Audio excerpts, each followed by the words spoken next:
Water dripped from my hair as I struggled with a high fever. You're too lazy. I'm having my friends over for drinking party, so make sure the house is clean. My husband, Chris, shouted at me as I desperately tried to take care of the twins by myself. Chris neither helped with the kids nor assisted me in any way. If he valued his friends more than his family, I no longer need him. I'll clean it up. Quietly, I seethed with anger at Chris, who couldn't understand my words. My name is Emily, and I'm a 29-year-old stay-at-home mom. I've been married to my husband, Chris, for 4 years. I used to work, but I quit when I got pregnant. I was doing well as a full-time employee, and they encouraged me to take maternity and childcare leave, but I refused. Why? Because, surprisingly, I was pregnant with twins. With my first childbirth being twins, I didn't feel I could return to work within a year or two. Sure, I might be able to manage if I put them in daycare, but there would be times when I'd get called because of sudden fevers or something. With two kids, it was clear that it would interfere with my job. My company was understanding, but during busy seasons, it was really hectic. I didn't have the mental strength to leave on time without doing any overtime. Besides, we had enough savings, owned our home, and had no mortgage, so Chris's income could cover our monthly expenses. So, I decided to quit my job. Being pregnant with twins was tough. I don't have a singleton pregnancy to compare it to, but my morning sickness was terrible. My friends who had been pregnant told me it would get better once I reached the second trimester, but before that, it was so bad I needed IV treatments. I held on to the hope that things would improve in the second trimester, but when the doctor told me there really isn't a stable period with twins, I felt hopeless. As the babies grew, it became harder to move around. That's when a husband's support should be invaluable, but Chris was completely oblivious. He kept going to frequent drinking parties and hanging out with friends, just like before I was pregnant. I knew he was a social person, but I couldn't believe he continued to have fun while I was suffering. When I occasionally expressed my frustration, he got defensive. Can you help out around the house sometimes? If you're a stay-at-home mom, you should handle it. People often say that men change once the baby is born, but I couldn't believe it, and my doubts turned into reality. There's a work party tonight, so I'll be late. I think that's what Chris said, but I didn't really listen anymore. Raising our twins after they were born was intense. One would cry for milk, and just when I thought it was over, the other would cry for milk. Even worse than crying separately was when they cried simultaneously, and I had to feed them both with bottles at the same time. At night, one would start crying, and just when I got them back to sleep, the other would start crying, and sometimes they both cried at the same time. Keep it down. I have to get up early tomorrow. Make them quiet.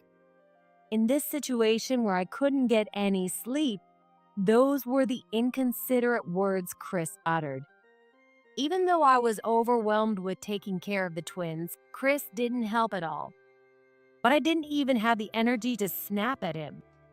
Whenever I tried to say something to Chris, one of the twins would start crying, and I'd be too busy taking care of them.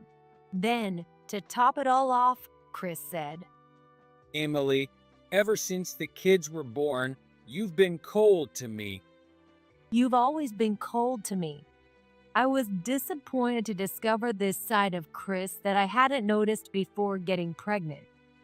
He was never the type to be fond of kids, but I didn't expect him to be this indifferent to his own children. Now that I think about it, I haven't seen Chris hold the kids much since they were born, feeding them, changing their diapers.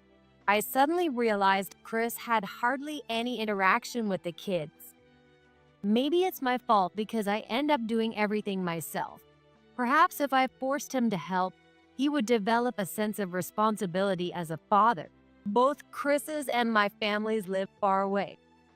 Additionally, my parents are taking care of my grandmother, and his parents are taking care of his grandfather.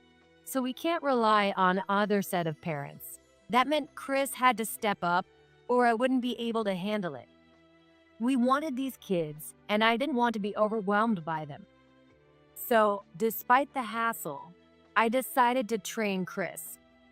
Hey, the kids are crying. Can you hold them? I'm busy right now. What's so busy about messing with your phone? It's tough feeding both at the same time. Can you give one a bottle? I'm busy right now. What's so busy about lying on the couch watching a comedy show? Can you bring me a clean diaper? I'm busy right now. What's so busy about having snacks with a glass of wine? Enough is enough. What is wrong with you? Are you even a father? I finally snapped, but Chris didn't back down. I'm tired from work. I'm supporting us financially, so you have no right to complain. My friends told me their wives handle everything at home so they can focus on work and relax when they get home. You're the worst for not letting me rest. You're the worst. Don't you care about them? I do care. That's why I work hard. You should be more like my friends' wives. Even if he told me to be like those unknown wives, raising twins is a different world.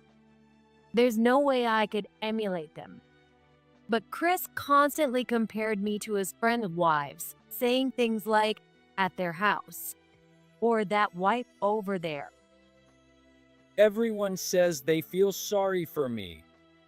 The ones you should feel sorry for are these kids. Thinking about our children being ignored by their father brought tears to my eyes. Chris was silent for a moment after I yelled at him. This is pointless. I'm going out for a drink to relieve some stress. With that, Chris left. That's exactly what I was telling you not to do. Leave everything at home and go out drinking. In the end, Chris didn't come home until after midnight. Ventilating my frustrations made me feel so much better. Chris returned from drinking with his friends, looking relieved, and soon after, he was fast asleep. I didn't feel any relief at all, and once again, I couldn't sleep because of the twins crying. I met a few of Chris's friends soon after we got married, and they all seemed to prioritize their friendships over their families, like the stereotypical dominant husbands. They say birds of a feather flock together, and I bet the wives of Chris's friends are as infuriated as I am. All my friends' wives are supportive of their husbands. Chris always said that, but it's likely that, just like Chris, his friends are oblivious to their wives' feelings. I began to question Chris, who prioritized friends and drinking over helping his wife and raising the kids. Hey, do we even need Chris around? However, I had no income. I wanted to raise the kids at home until they were at least preschool age. But if things continued like this, I might have to seriously consider putting them in daycare. It felt sad to think about putting them in daycare so young, but the current situation seemed even worse for them. Their dad was practically non-existent, and their mom was too exhausted from child rearing to smile. Such an environment wasn't good for them at all. I realized I needed to have a serious talk with Chris, and if that didn't work, it might be time to consider other options. Sleep deprived from taking care of the twins, I thought about this in a foggy state of mind. Even having a discussion with Chris would be difficult with the kids around. Yet, asking my parents or his to abandon their caregiving duties and travel such a distance to help us was impossible. So, how should we have this talk?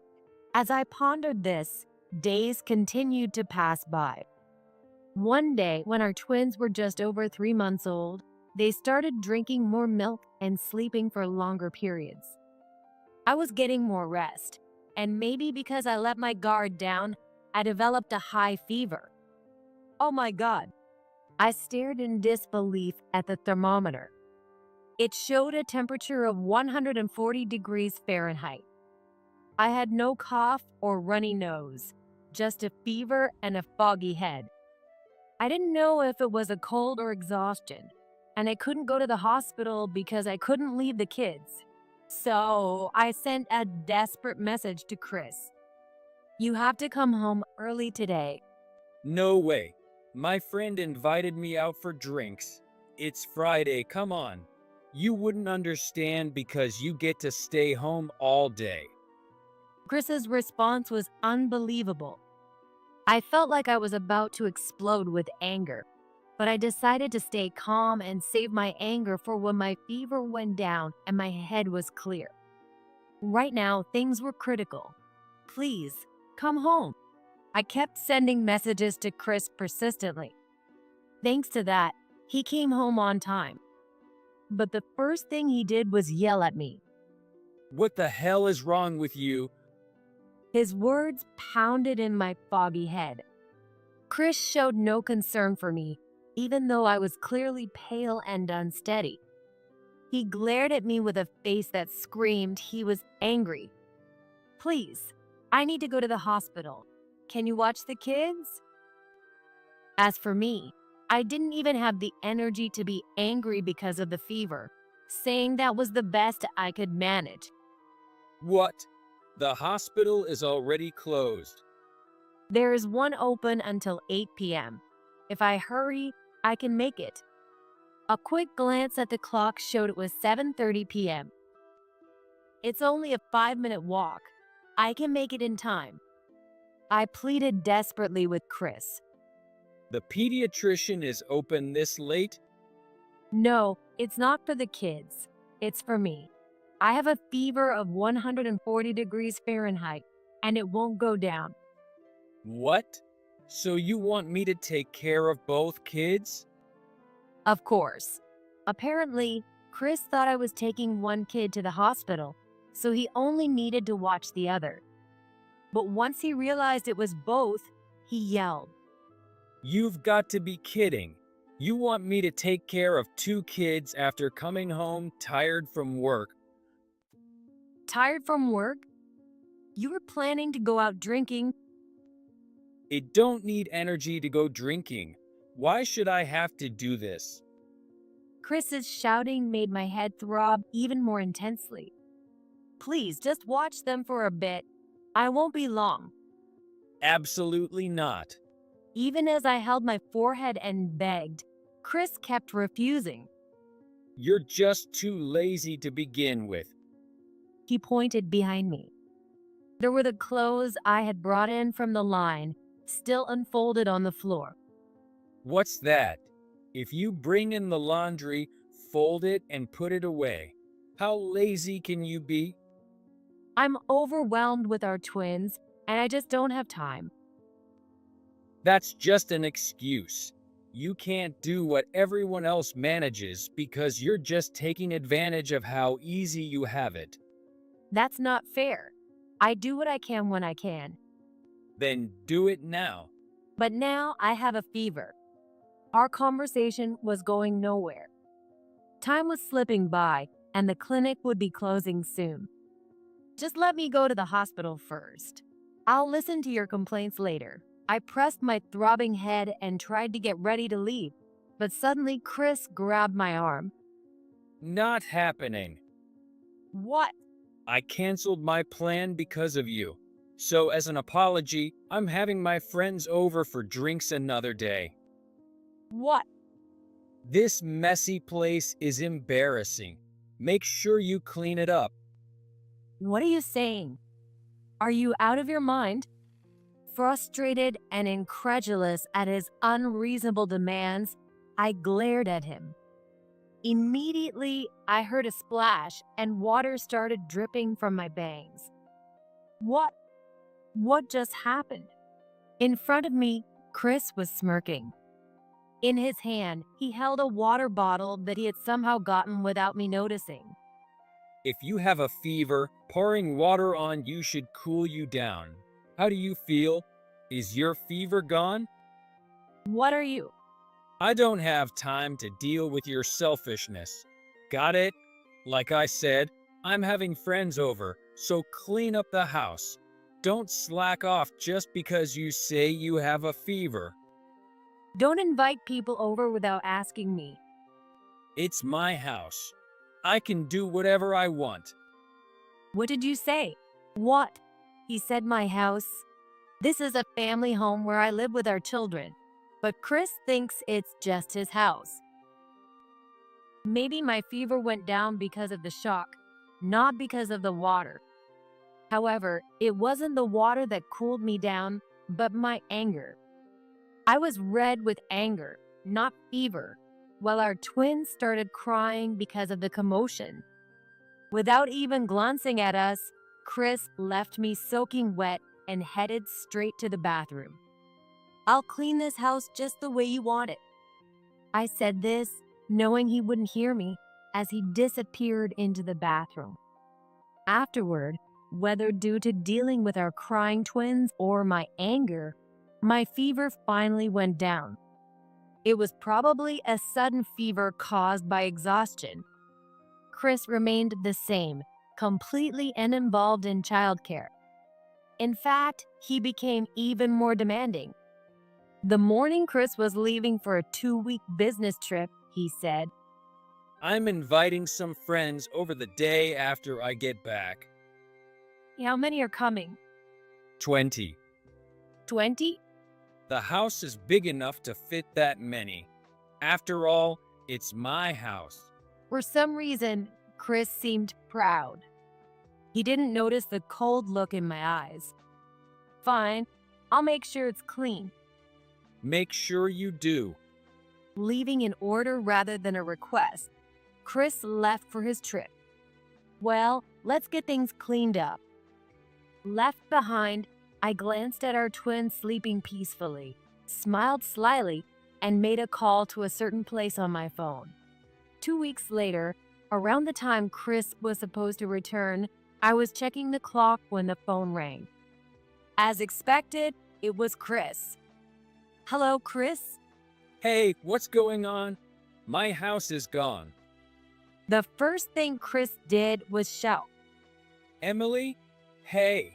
Annoyed, I moved the phone away from my ear as Chris kept yelling. "Calm down, I can hear you." Yelling just makes it harder to understand. How can I calm down? Why is my house gone? And why is there just an empty lot? Well, I hired a company to clear the land. I cleaned it up just like you wanted.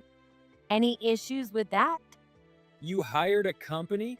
What the hell were you thinking? That's my house. No, it's my house. As soon as Chris claimed it was his house, I shouted back, and he hesitated on the other end of the line. Not giving him a chance to speak, I continued. That house originally belonged to my parents. They gave it to me, so it's in my name. It never was and never will be yours. That's... Yes, the house Chris and I lived in was originally my family home. My parents decided to move because my grandmother's nursing home was quite far away. We have enough money, so there's no need to sell the family home. What do you want to do? My dad asked me that before, so I immediately said I would take it. Of course, I paid the gift tax. Since the house is in your name, I'm not paying the property taxes. Chris said that when we got married. In other words, even Chris acknowledged that the house was mine. Maybe because of its size, Chris's friends were often envious when they visited. Maybe that's why, at some point, Chris's mind somehow converted it into thinking it was his house. It's a frightening level of self-deception. But that house is undeniably mine. Whether I sell it or clear it, it's my decision. You were barely ever home and didn't care about the house. That's why it was easy for me to get an estimate from the company beforehand. That's I asked for your business trip schedule in advance, so I timed everything with the company. First, I packed up the necessary items and moved out. These days, moving companies even do the packing for you, which was really helpful. what about my stuff? I sent out a letter to your office. Inside, there's a note with a storage location and the key. A letter? Yes, there are also divorce papers in there. I've already signed my part, so make sure you fill out yours. There's an envelope with the lawyer's address too.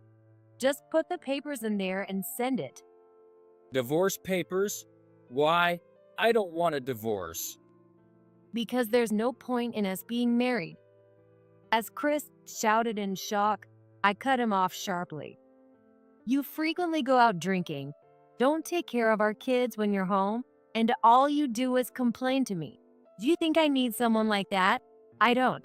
And I doubt the kids even recognize you as their father, let alone as part of the family. That's not true. Can you honestly say that? Chris fell silent, unable to find a response. It seemed he was aware that he hadn't been involved with the kids. I'll change. I'll do better from now on. Impossible. Absolutely impossible. Do you realize that pouring water on me when I had a high fever is something you could be sued for? That was because you were being lazy. You're still saying that. You'll never change. This conversation is over. We're definitely getting a divorce. From now on, contact me through the lawyer. Wait, please. What? Just as I was about to hang up, Chris, sensing it, hurriedly stopped me. When I asked what he wanted, he shouted in a panicked voice. What am I supposed to do today? My parents' house is far, and I have to work the day after tomorrow. Where am I supposed to stay tonight? I don't know. Stay at a hotel or something. I don't have money for that. Really? You have money to go drinking, but not for a hotel? You've been keeping all your salary for yourself without contributing to the household expenses. Chris has hardly ever contributed to the household expenses. When we were both working, he wouldn't pay for utilities or groceries, claiming that since the house was mine, he didn't have to cover those costs.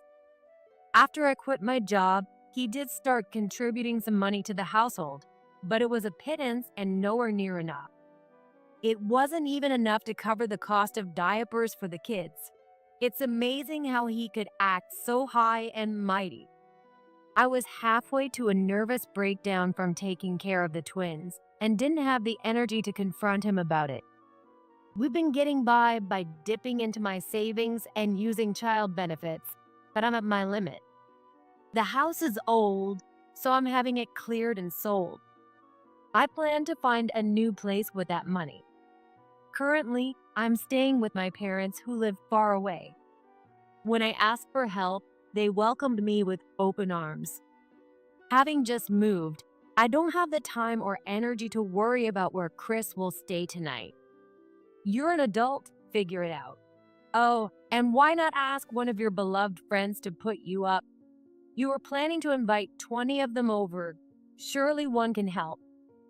They're all married. Since they're the kind of people who'd crash a house with twin babies for a party, you should have no problem asking for such an unreasonable favor. Chris fell silent again. I'm sorry. That was the first time he apologized. I'm sorry. From now on. I hung up before he could finish and quickly blocked his number. His fake apologies and excuses no longer affected me. It's too late for anything now. Since he couldn't call, Chris sent me endless messages for a while. Apparently, none of his friends let him stay with them. In the end, Chris spent the night at a motel and complained about it. So much for the friendship of inconsiderate people like them. Or maybe their wives were furious and protested. Well, I don't care about any of those people anymore. Despite some disputes, thanks to my excellent lawyer, the divorce went through smoothly. Chris kept resisting until the end, but no amount of apologizing could change things. Out of curiosity, I asked Chris one last question. Do you remember our kids' names? Well, Mike and Bob? They're twin girls. When I yelled at him with a furious expression, Chris turned pale. I was beyond angry. I was shocked by his response. He didn't even remember their gender. How detached could he be from his own children? During the discussion, my mom and I brought my twins with us. Let me hold them one last time. When Chris said that, I handed one to him, but the baby started crying loudly and immediately reached out to come back to me. Well, of course, you've never held them since they were born. Chris looked completely defeated afterward. While he has the right to see them, I plan to live near my parents, which is quite far away. If he wants to see them, he'll have to make the effort to travel that distance, but I doubt he will. If he were that devoted and loved the kids, we wouldn't be getting divorced. Not trusting Chris at all, I made him pay child support in a lump sum. He resisted until the end, but when I told him I'd notify his company and garnish his wages if he preferred installments, he reluctantly agreed. Chris didn't want anyone at his company to know about his divorce, but with all the necessary paperwork, it was inevitable. As expected, his attempts to keep it a secret backfired, and rumors spread that he cheated and I left him. Though he likely didn't cheat, prioritizing friends over family in times of need is just as bad in my eyes. He deserves to be looked down upon and to feel ashamed. This is a side note, but Chris's friends did get scolded by their wives for planning a party at a house with twin babies.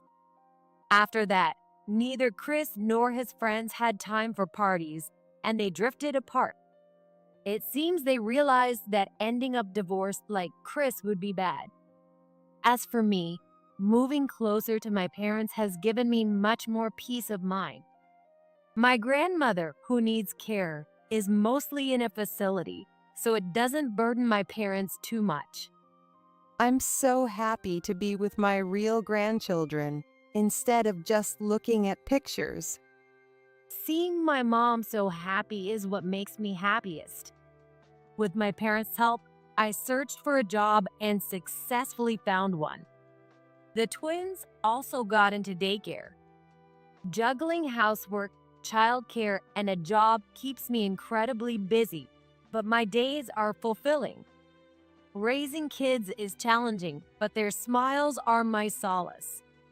Seeing my adorable twins smile, I finally feel truly happy.